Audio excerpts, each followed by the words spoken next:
ఆ హామీల్ని ఏ రకంగా విస్మరించారు, ఏ రకంగా వారు ప్రజల్ని మోసం చేశారు, వీటన్నిటిని కూడా వారి దృష్టికి తీసుకెళ్లేటువంటి దానికి, గుర్తు చేసేటువంటి దానికి బాబు ష్యూరిటీ మోసం గ్యారంటీ ఈ పేరుతో ఒక 6 వారాల కార్యక్రమాన్ని పార్టీ రూపొందించడం జరిగింది. నిన్న జగన్మోహన్ రెడ్డి గారి అధ్యక్షతన వారు ఈ కార్యక్రమం ప్రజల్లోకి ఏ రకంగా తీసుకెళ్ళాలి, ఏ రకంగా ప్రజలకి వాటిని అన్నింటిని గుర్తు చేయాలి, ఏ రకంగా ప్రభుత్వం మీద ఒత్తిడి తీసుకురావాలన్నటువంటి ఉద్దేశంతో ఈ కార్యక్రమాన్ని రూపొందించడం జరిగింది. ఏదైతే సహజంగా తెలుగుదేశం పార్టీకి వారి మిత్రపక్షాలకి అధికారంలోకి వచ్చిన తర్వాత అసలు మేనిఫెస్టో అనేటువంటిది మనం అసలు ప్రకటించామా, అసలు మేనిఫెస్టో అనేటువంటిది ఉందా లేదా అనేటువంటిది సహజంగా చంద్రబాబు నాయుడు గారు మర్చిపోతుంటారు. గతంలో కూడా మీకు తెలుసు 2014-19 మధ్యలో 2014 ఎన్నికలకు ముందు వారు ఎన్నికల్లో ఇచ్చినటువంటి మేనిఫెస్టోని వారి వెబ్సైట్ నుంచి డిలీట్ చేశారు. ఏదైతే వారి పార్టీ వెబ్సైట్స్లోంచి కానీ లేకపోతే మిగిలినటువంటి వాళ్ళ లింకుల్లో కానీ అన్నింటిలో కూడా డిలీట్ చేసేయడం, ప్రజలు మర్చిపోతారని చెప్పి వారు అనుకోవడం, ఇది సహజంగా వారికి ఉన్నటువంటి సహజ సిద్ధమైనటువంటి ఆలోచనలు. అందుకనే దాన్ని రీకాలింగ్ చంద్రబాబు నాయుడుస్ మేనిఫెస్టో అని చెప్పి, చంద్రబాబు నాయుడు గారి మేనిఫెస్టోను గుర్తు చేస్తూ అనేటువంటి స్లోగన్తో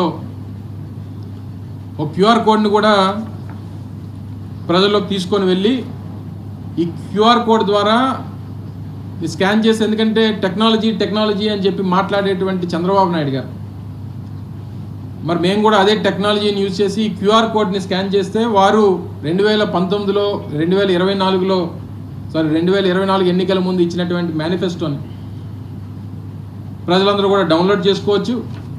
తద్వారా వారు ఏ హామీలు ఇచ్చారు, ఏమి అమలు చేస్తారు ఈ సంవత్సర కాలంలో అనేటువంటిది కూడా మరొకసారి గుర్తు చేసేటువంటి దానికి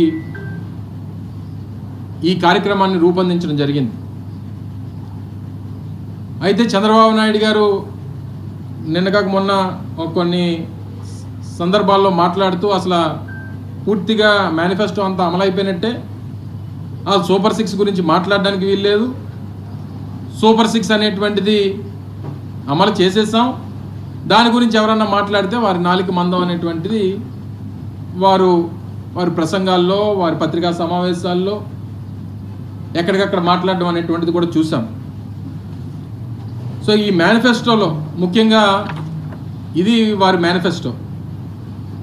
ప్రజాగలం పేరిట ఆ రోజు చంద్రబాబు నాయుడు గారు, పవన్ కళ్యాణ్ గారు ఇద్దరు కలిసి విడుదల చేసినటువంటి మేనిఫెస్టో. పక్కన పాపం బీజేపీ వాళ్ళు కూడా వచ్చి చెయ్యమంటే పాపం వాళ్ళు వేయలేదు, మీ అందరు గుర్తుందో లేదో. కానీ ఇప్పుడు వారు బాధ్యత తీసుకోవాలి. వారి ప్రభుత్వంలో వీరున్నారు, వీరి ప్రభుత్వంలో వారున్నారు.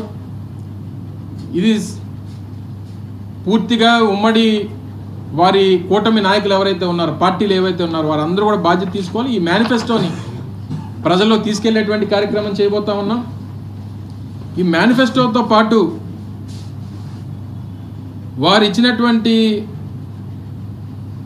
భవిష్యత్తు గ్యారంటీ, ఇది బాబు గ్యారంటీ అని చెప్పి ఒక స్లోగన్ ఏదైతే వారు తీసుకున్నారో అందులో చంద్రబాబు నాయుడు గారి సంతకంతో ఉన్నటువంటిది ఒక 4 లైన్లు ఉన్నాయి. మీ అందరికీ, మీ ద్వారా ప్రజలకి మరొకసారి గుర్తు చేస్తూ వినిపించాలన్నటువంటి ఉద్దేశంతో, చంద్రబాబు నాయుడు అని నేను, మన రాష్ట్ర ప్రజలు నాపై ఉంచిన నమ్మకాన్ని నిలబెట్టుకుంటానని త్రికరణ శుద్ధితో ప్రమాణం చేస్తున్నాను. 2024లో టీడీపీ అధికారంలోకి వచ్చాక భవిష్యత్ గ్యారంటీలోని వాగ్దానాలను ఎటువంటి వివక్ష లేకుండా నిబంధనలు విధించకుండా, అంటే నో కండిషన్స్ అప్లై అనేటువంటి మాటే ఉండదు, అమలు చేయడంతో పాటు మన రాష్ట్ర అభివృద్ధికి పునరంకితం అవుతానని ప్రతిజ్ఞ చేస్తున్నాను. ఇది చంద్రబాబు నాయుడు గారు ప్రజలందరికీ, రాష్ట్రంలో ఉన్నటువంటి 5 కోట్ల మంది ప్రజలకి ఇచ్చినటువంటి గ్యారంటీ.